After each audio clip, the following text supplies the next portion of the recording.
Hey guys, welcome back to my channel. My name is Chidi and today I plan to film a video on advice for incoming freshmen or transfer students or just whoever is entering into their first year of college. Basically, I'm going to be a junior this coming year, so I feel like after my 2 years of experience at a university, I have a lot of insight to share as far as picking your schedule, picking your professor, making sure that you are successful in the classroom as well as outside of the classroom with meeting new friends and having a social life, all the while balancing your, schoolwork as well. Remember, college is a place that is just going to be the first step to your long, fruitful, successful future. So I think that advice tips such as mine will be very helpful in order to get you started on the right foot, okay? So if that's what y'all are looking for, just keep watching and please subscribe. I do actually plan to start vlogging once the school year starts, so I want y'all to be on the lookout for that. So make sure you subscribe to this channel so that you'll be able to see every time that I upload my college vlogs and all my other videos that I have planned for this channel. Thank you so much and I hope you enjoy the video. So let's get right into it. I'm gonna first start off with picking your major.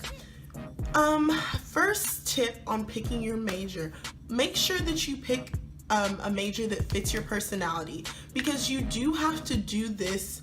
Whatever major you choose is going to set you up for a career in a field that you're going to have to do every day of your life, and you're going to want to make sure that that major makes you some money, as well as it being something that you could definitely wake up every morning and be like, oh, I gotta go to work today, but I'm ready to do this. I picked pharmacy mainly because I know myself and I know that I like to do things that are going to help service other people, things that are going to help others feel better and, the likelihood of them seeing the next day and enjoying the next day. And what better way to do that than to get involved in the medical field? I specifically chose pharmacy because I'm scared to be too hands-on with people. I don't really like germs or like blood or anything crazy like that. So my mom and I together brainstormed and we figured out that pharmacy would be my best bet. Once I realized that my personality does not fit up with going into a hospital and taking care of sick people, hands-on touching them, doing all of that, germs, blood, blah, don't want to do it. So I chose pharmacy, and I do think that that fits more with me anyways because I'm good at chemistry, I love math, and that's kind of like the basis. So make sure you choose something that fits your personality and something that you could see yourself doing every single day for the rest of your life, and something that makes you a little bit of money, okay? Moving on, we're gonna move on to picking your schedule. First rule, guys, I don't care what you got going on or what you think you did when you was in high school or whatever, do not pick an 8 a.m. Do not pick an 8 a.m. Do not pick an 8 a.m. Do not pick an 8 a.m. I don't know how many ways I can say it, but a lot of freshmen don't listen when the upperclassmen tell them that.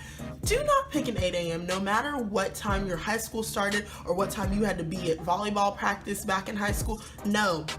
8 a.m.s in college are just totally different. I'm not saying that you can't make it, but it's certainly a lot harder. For some reason, it's just totally different when you're taking an 8 a.m. at college. I don't know why, but it's just so hard to get up from your dorm room, put on your clothes, and walk to class. And to think about it, your class could be like all the way across campus. Could take you like 15 minutes to walk there. You might want to ride the bus. Sometimes the buses don't even run that early. So it's like, just play it safe. Don't go any earlier than 9, but to play it even safer, I'd go from 10 and on. You're a freshman, just do it. Eventually you might get to classes where you have to take 8 a.m.s, but if freshman year, you should have a wider range of choices, so I don't think you'll have to take an 8 a.m. if you don't want to, I guess. Next, I would say that for your schedule, you should try to mirror your high school schedule. And when I say mirror your high school schedule, I'll say basically to take, because your freshman year, you're mainly going to be taking your basics. So I would go ahead and take a history, a math, a science, and an English, just like that.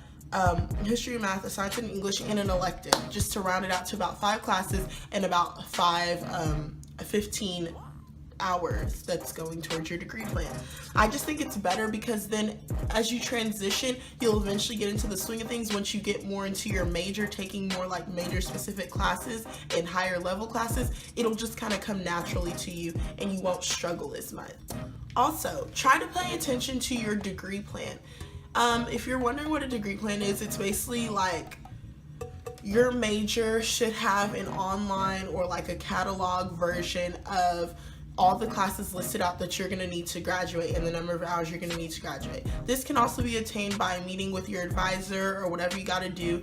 But basically pay attention to your degree plan to make sure that you're not just in college taking 5 electives that you don't need to graduate just because you like them. Like, don't take golfing, yoga, dance, and introduction to jazz just because you like those classes, because in college there's no one to really tell you you have to take this, you have to take that. You can really sign up for whatever classes you want, but just know that on graduation day, if you don't have your 120 plus or whatever number of hours you need of the classes from your major, you're not graduating. So it doesn't matter if you've taken 150 hours of the coolest classes you could have thought of. If you don't have the classes that were on your degree plan, you're gonna slow down your graduation day, or you may never graduate at all. Not trying to be negative, but this is real and I've seen it happen with my own eyes. So pay attention to your degree plan and make sure that you're meeting with your advisor.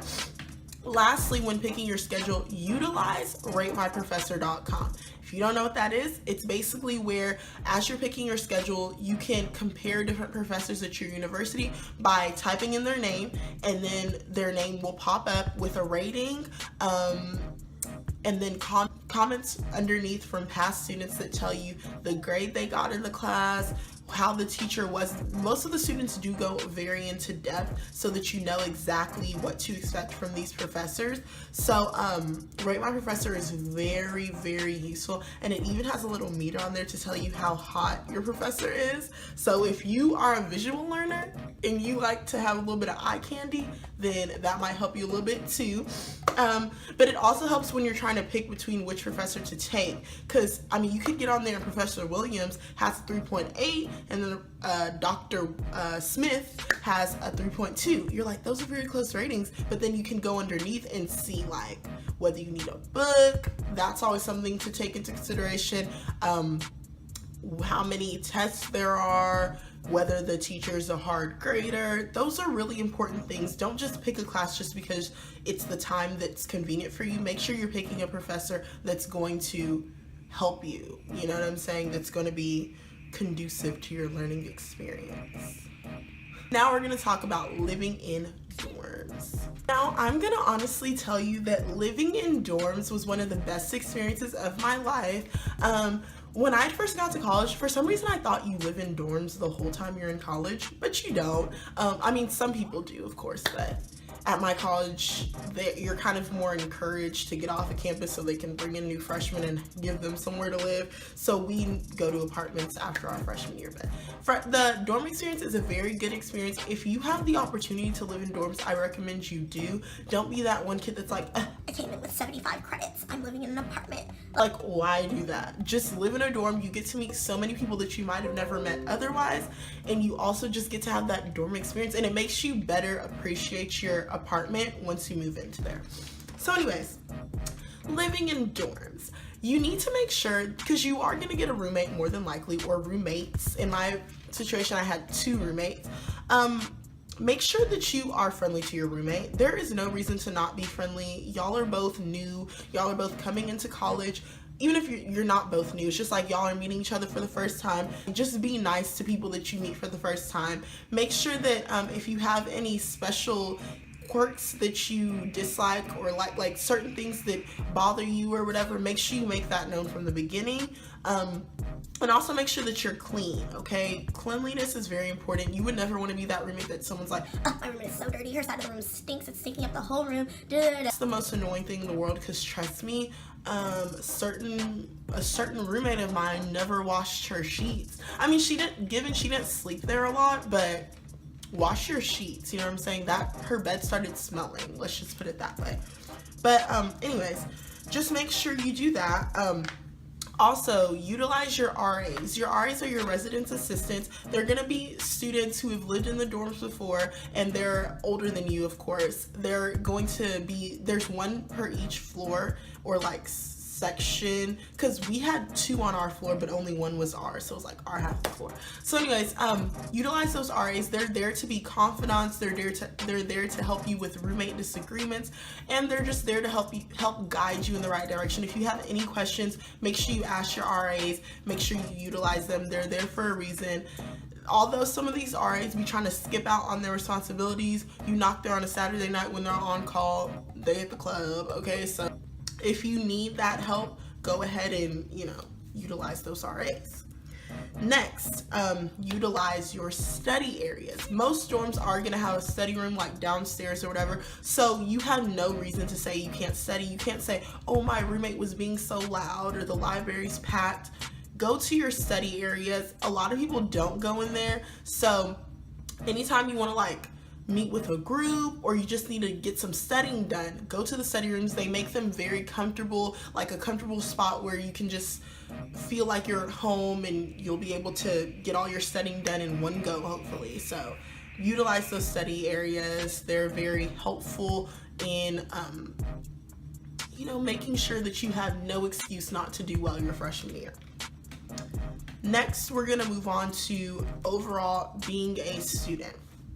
So, being a student when you arrive to school the first week, one thing that you should do, because I'm assuming you are going to arrive before school has started, so in that first week before you actually go to classes, I recommend going with a friend or your roommate or even by yourself. Don't be afraid to walk around campus by yourself unless it's at night. If it's at night, take a little bit more precaution, but if it's during the day, don't be afraid to walk around and meet people or whatever. But anyways, my thing that I was going to say was to make sure that you go and view your class buildings and rooms before the first day of school, because college can be, the first day of college can be so stressful. You can just be it's hard to find these classes, especially if you go to a big university like me. It's you could get into the building that you're looking for, but then to find the room number is a whole nother struggle. So make sure that you go beforehand to go check out those rooms so that on the first day of school you're not completely lost. And that also goes with making sure that you have a picture of your schedule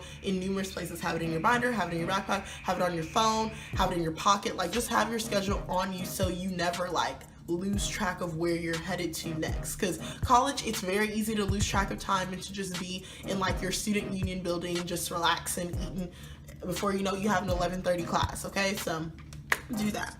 Next, make sure that before actually buying the books for your classes that you go to the first 1 or 2 classes and that you've communicated with the professor or from past students or just whoever could help you with that. So next, we're going to make sure that y'all are not skipping any classes. That's very important. I don't want y'all skipping any classes. It's statistically proven that the more classes you go to, the more chance you have of getting a better grade in the class. Also, sitting in the front is very important.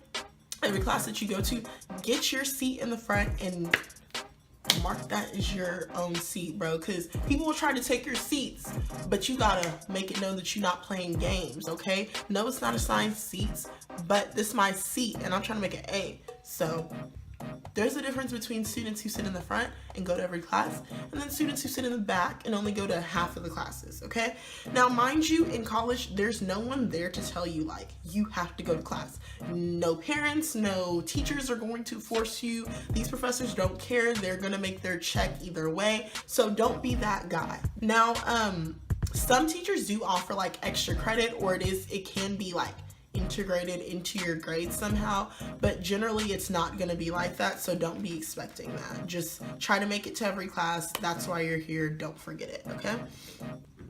Next thing, I want you to make sure that you are getting involved on campus.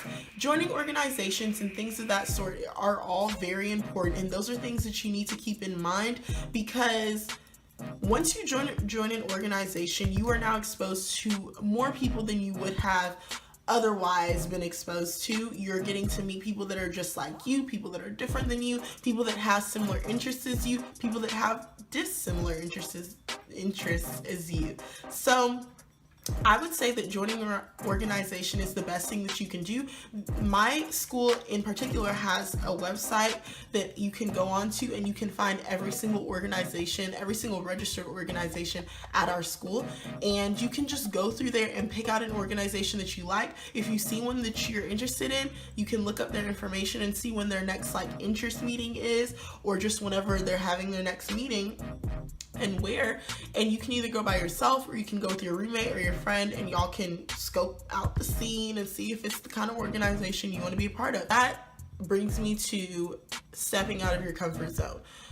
You've been at home sheltered with your parents, with the friends that you've probably grown up with your whole life, you know, things like that. And going to college is a step towards adulthood, a step towards the new you. As much as you would love to say, oh, I'm going to be the same forever, you are going to change a little bit in college, and it's changed for the better, hopefully, because you're going to have a chance to be on your own and to experience things for yourself and to learn new things and to just step out of your comfort zone. And that's one of the things that I stress the most about when you go to college. Don't be like so sheltered and afraid to try new things, but don't try nothing that's going to jeopardize your future, of course. But I like to see people stepping out of their norm and getting exposing themselves to new things, new experiences, new people, and you can't be disappointed. All you can do is learn from your experiences and move forward. And I think that's one of the best parts about college. You get to, every day is an experience. Like, every day is a new experience. And as long as you are willing, you're going to get that experience that you're looking for. So step out of your comfort zone, meet new people, make new friends. Don't be afraid to do anything. I'm going to go ahead and end this part of the video. This is kind of like the school aspect, grades, schoolwork, classes, professors, and all that. But this next video that I'm going to do a part 2 for, it's going to be more about the social aspect, meeting friends, going to parties, going to events, and just, the whole social aspect of college. I think this is a good part to, end out this clip, and we'll go ahead and move on to part 2. It should be posted immediately after this, so go ahead and find that video if you're interested in learning about parties, boys, the social scene of the college world. Just stay tuned, or just go to my channel and find the second video. So yeah, thank you so much for watching this one. I really do hope that you have a successful college career, and please subscribe to my video so that you can see my vlogs once I do start uploading those. Don't wanna hear about your hope, it's over what the future holds. Shut up and let's get going. Like a Tarantino movie. Don't wanna talk it out, can we fuck it out? Cause we gon' be up all night, fuck a decaf. You see I'm a tall thug, yes I'm a G-rap.